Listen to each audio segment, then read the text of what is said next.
কারি ইব্রাহিম সাহেব রহমতুল্লাহ আলাই জানির যিনি, উনি কেরাত পড়ার জন্য এত বছর ছিলেন না, কেরাত পড়তে এত বছর লাগে না। উনি তো তাল্লুকের জন্য এত বছর সৌদি আরব পড়েছিলেন। যখন বইনা গেছেন তখন ফিরে আসছেন। বাইজিদ বুস্তামি রহমতুল্লাহ আলাই টানা 14 বছর পড়েছিলেন, 14 বছর। 7 বছর বয়সের থেকে নিয়া 14 বছর পড়েছিলেন। 14 বছর পরে এরকম হয়ে আসছেন যে এক বৈঠকে 5 লক্ষ খ্রিস্টান পাদ্রী মুসলমান হয়েছে।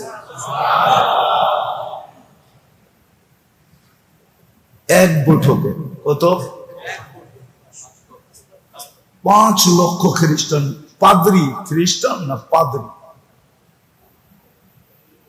আবু হানিফা রহমতুল্লাহ এত জীবিত দশায়, আবু হানিফা রহমতুল্লাহ জানাজা দেখা 90,000 খ্রিস্টান মুসলমান হয়েছে।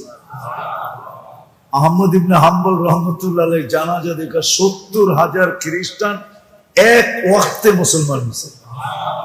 ইমাম তাইমিয়া রহমতুল্লাহ জানাজা দেখা 60,000 খ্রিস্টান মুসলমান হয়েছে, শুধু জানাজা দেখা।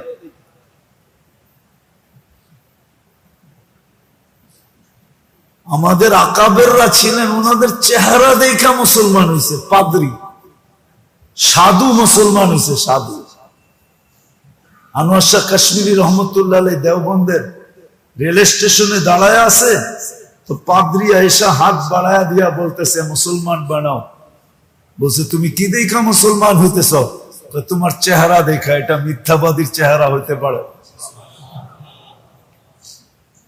না, আমি তোমার চেহারায় যা দেখতেছি এটা দুনিয়া দেখতেছে না। আমার মতো দুনিয়া দেখলে পুরো হিন্দুস্তান এখন মুসলমান হয়ে যেত। আমি তোমার চেহারায় যা দেখতেছি,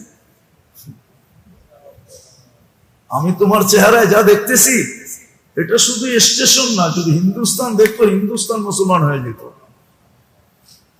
হুসাইন আহমদ মাদানী রহমতুল্লাহ রেলে বয়ে রয়েছে,